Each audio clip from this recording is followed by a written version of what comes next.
Hello दोस्तों, कैसे हैं आप सब। राम जी की पाठशाला में आपका बहुत बहुत स्वागत है। उम्मीद करता हूँ आप सब भी अच्छे ही होंगे और आपकी तैयारी बहुत ही बेहतर ढंग से चल रही होगी।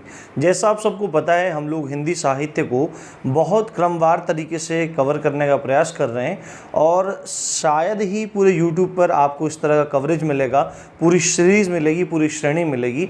और इसी श्रेणी में आगे बढ़ते बढ़ते हम आज आ गए हैं छायावाद पर, छायावाद युग पर, जिसकी शुरुआत 1920 से मानी जाती है तथा जिसका अंत 1936 को माना जाता है। पर किन्हीं किन्हीं पुस्तकों में इसका प्रारंभ 1918 से माना जाता है।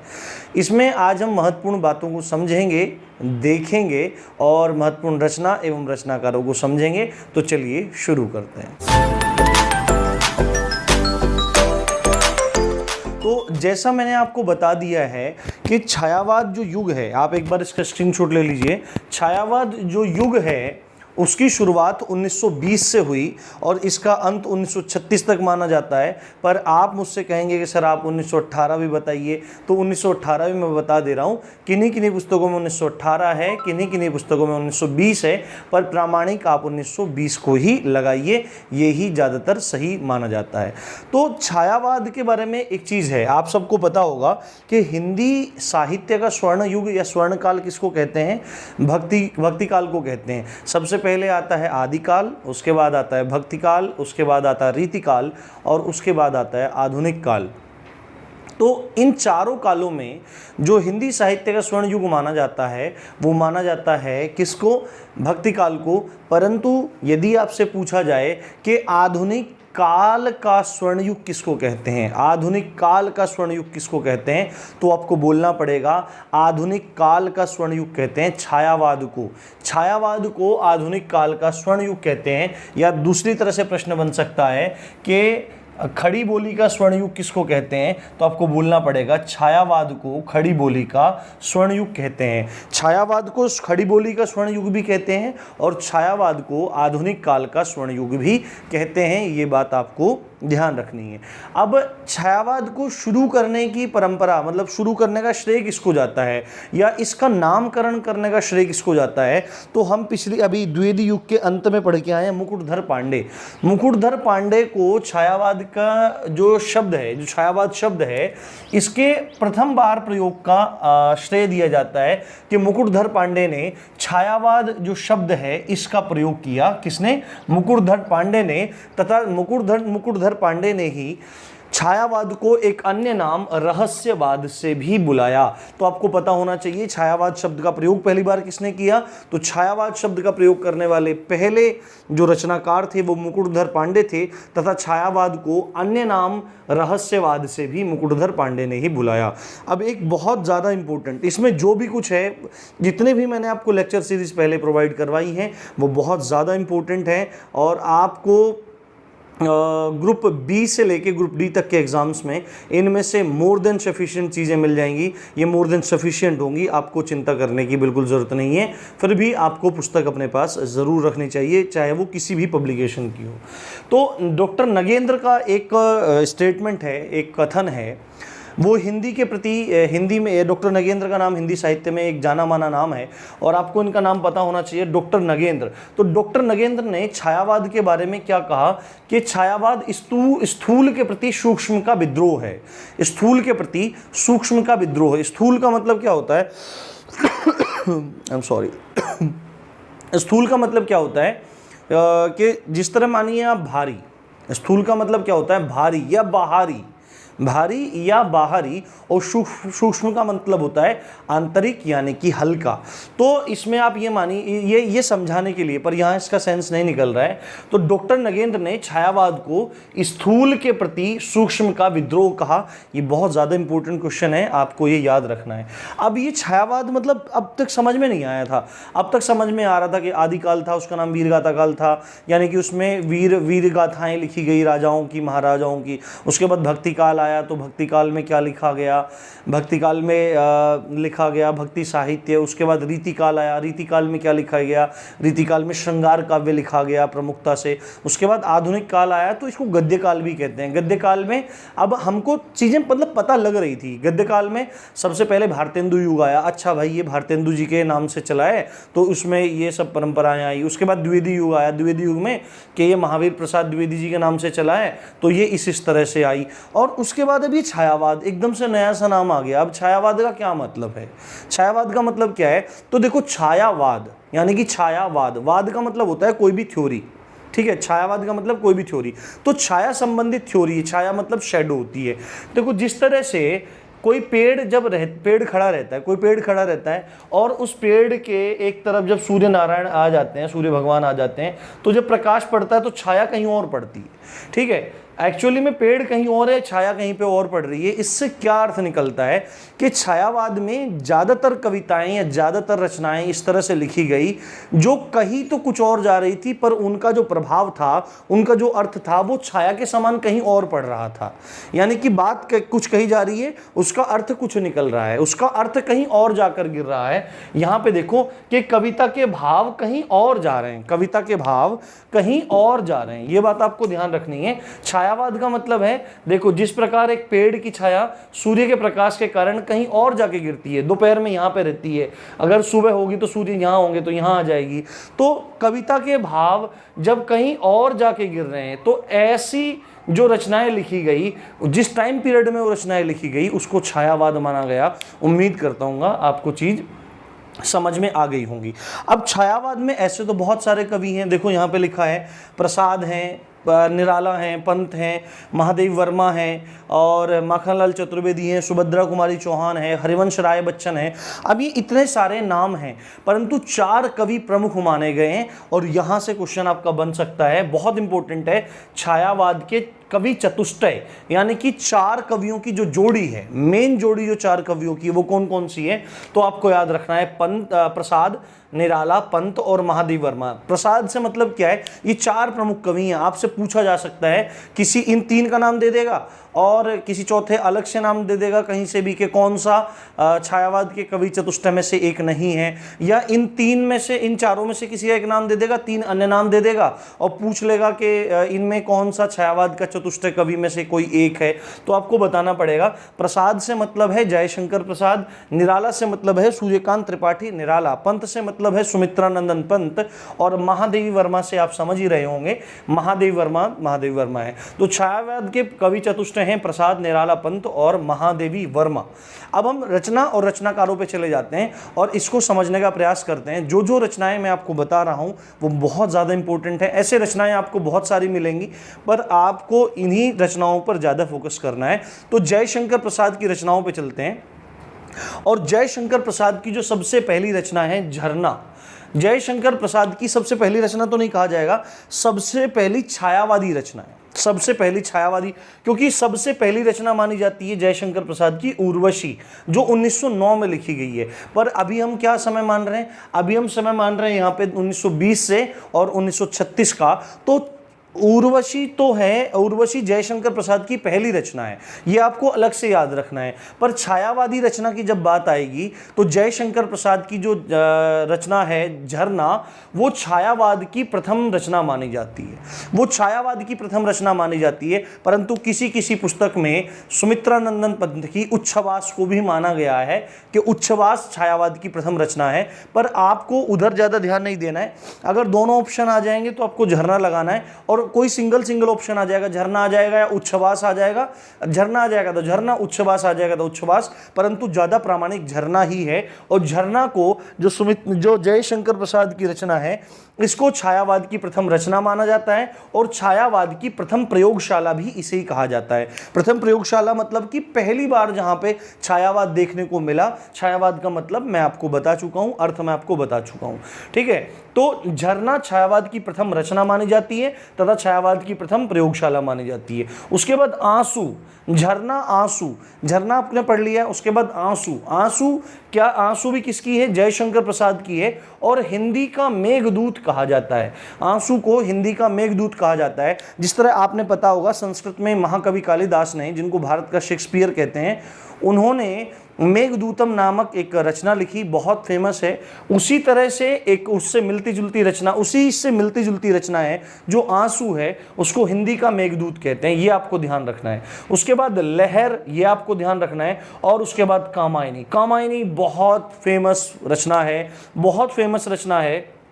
किनकी? जयशंकर प्रसाद की। जयशंकर प्रसाद की रचना है और आप देख रहे हैं 1935 है। और जयशंकर और जो छायावाद है इसका अंतिम समय माना जाता है 1936, यानी कि जयशंकर प्रसाद की अंतिम रचना है कामायनी।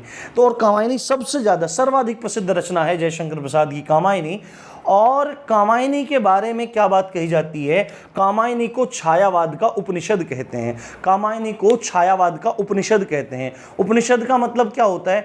आपको आपने पढ़ा होगा कि कितने उपनिषद हैं? 108 उपनिषद हैं। यानी कि वेदांत की चर्चा इसमें की जाती है, आध्यात्म की चर्चा, दर्शन की चर्चा इसमें की जाती है। तो इसी से मिलता जुलता हुआ ये कामायनी है। इसमें 15 सर्ग हैं। कामायनी में 15 सर्ग हैं, जिसमें चिंता और श्रद्धा, मन, काम, वासना इत्यादि 15 जो सर्ग हैं, 15 जो भाग हैं, अलग अलग तथ्यों पर चर्चा की गई है जो उपनिषद के समान ही दिखाई देता है। तो कामायनी जो है उसको छायावाद का उपनिषद कहा जाता है। और छायावाद का उपनिषद किसने कहा?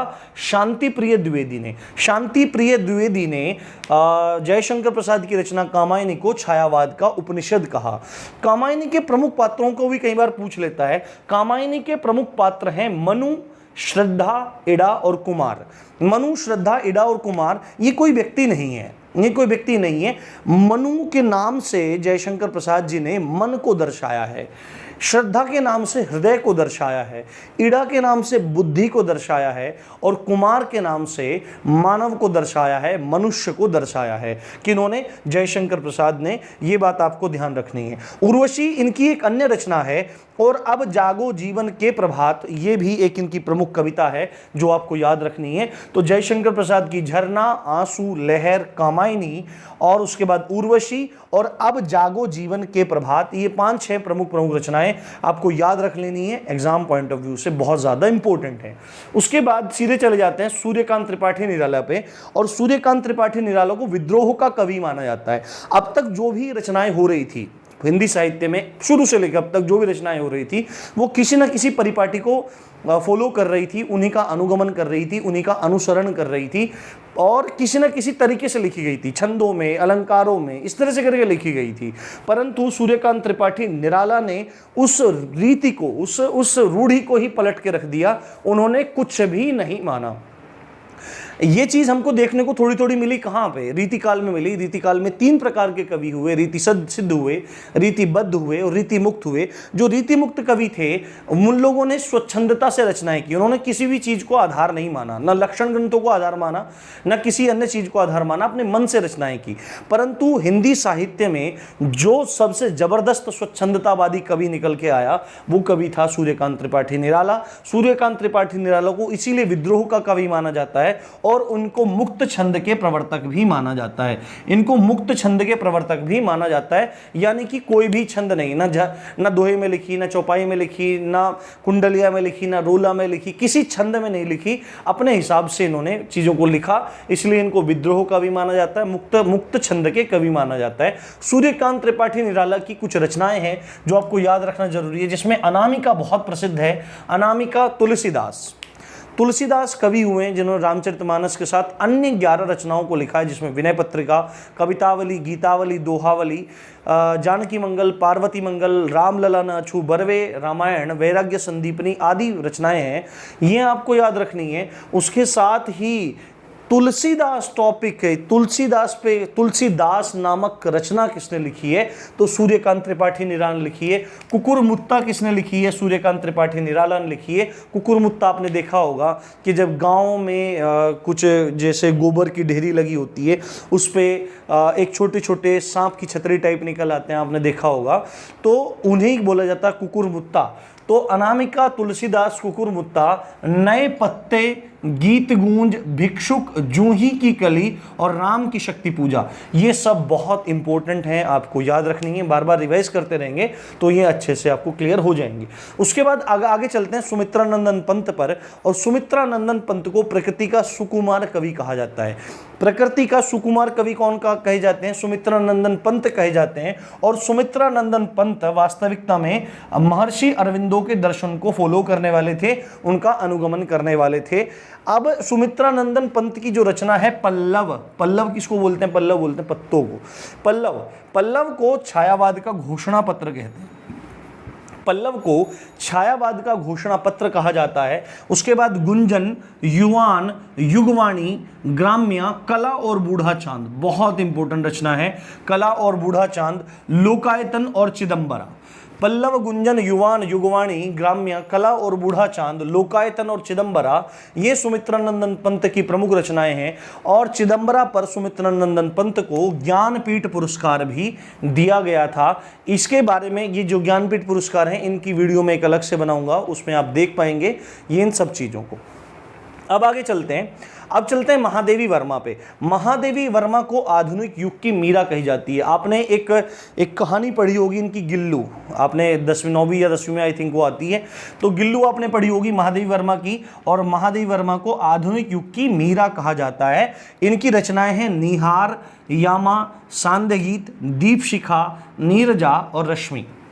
निहार, यामा, सांध्यगीत, दीपशिखा, नीरजा और रश्मि, इसमें यामा और दीपशिखा बहुत ज़्यादा इंपॉर्टेंट हैं। और कहीं कहीं ये भी चीज़ लिखी हुई है कि निहार, सांध्यगीत, नीरजा और रश्मि, इन चारों के संकलन को मिलाकर ही यामा नाम दिया गया है। ये कहीं कहीं बात लिखी हुई है, पर इनको आपको अलग अलग से भी याद रखना जरूरी है। निहार, यामा, सांध्यगीत, दीपशिखा, नीरजा, रश्मि, ये नाम आपको याद रखने हैं। और यामा को भी, यामा इतनी सुंदर कृति थी महादेव वर्मा की कि यामा के ऊपर महादेव वर्मा को ज्ञानपीठ पुरस्कार मिला। प्रकृति के सुकुमार कवि जो पंत हैं उनको चिदंबरा पर मिला और महादेव वर्मा को यामा पर मिला। उसके बाद माखनलाल चतुर्वेदी। माखनलाल चतुर्वेदी का आपने नाम सुना होगा और इनकी सबसे प्रमुख एक कविता है पुष्प की अभिलाषा। पुष्प की अभिलाषा है कैदी और कोकिला। पुष्प की अभिलाषा कैदी और कोकिला है। पुष्प की अभिलाषा आपने जरूर सुनी होगी, आपको याद होगी। एक बार मैं भी उसकी कुछ पंक्तियां आपको एक बार पढ़ के बताता हूं। इसमें आपने ये सुनी होगी, चाह नहीं मैं सुरबाला के गहनों में गूथा जाऊं। चाह नहीं सुरबाला के, चाह नहीं मैं सुरबाला के गहनों में गूथा जाऊं। यानी कि जो अप्सराएं हैं, मेरी चाह नहीं है कि जो मैं अप्सराओं के गहनों में गूथा जाऊं। ठीक है, चाह नहीं प्रेमी माला में बिंध प्यारी को ललचाऊं। यानी कि मेरी चाह ये भी नहीं है कि मैं प्रेमी माला में, एक जो प्रेमी प्रेमिका एक दूसरे को माला पहनाते हैं, उसमें बिंध कर मैं प्यारी को ललचाऊं। ठीक है, ये भी चाह नहीं है। और क्या भाई, और कुछ बात बताओ। फिर पुष्प कह रहा है, चाह नहीं सम्राटों के शव पर हे हरि डाला जाऊं। फिर क्या बोला उन्होंने? हे हरि, संबोधन कर रहे हैं भगवान को, पुष्प संबोधन कर रहा है कि चाह नहीं है कि सम्राटों के शव पर हे हरि मैं डाला जाऊं, और चाह नहीं देवों के सिर पर चढ़ूं और भाग्य पर इठलाऊं। और मेरी ये भी चाह नहीं है कि मैं देवताओं के सिरों पर चढ़ूं और अपने भाग्य पर इठलाऊं कि भाई मेरा तो बड़ा भाग्य है, मैं देवताओं के सिर पर चढ़ रहा हूं। तो फिर पूछा गया कि भाई तुम चाहते क्या हो, तो उसमें बात आई, मुझे तोड़ लेना बनमाली। पुष्प कह रहा है, मुझे तोड़ लेना बनमाली, उस पथ पर तुम देना फेंक।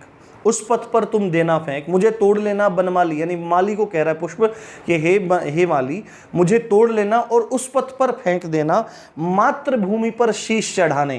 कि मातृभूमि पर जो अपने प्राणों का उत्सर्ग करने जा रहे हैं, कौन जा रहे हैं? जिस पर जावें वीर अनेक।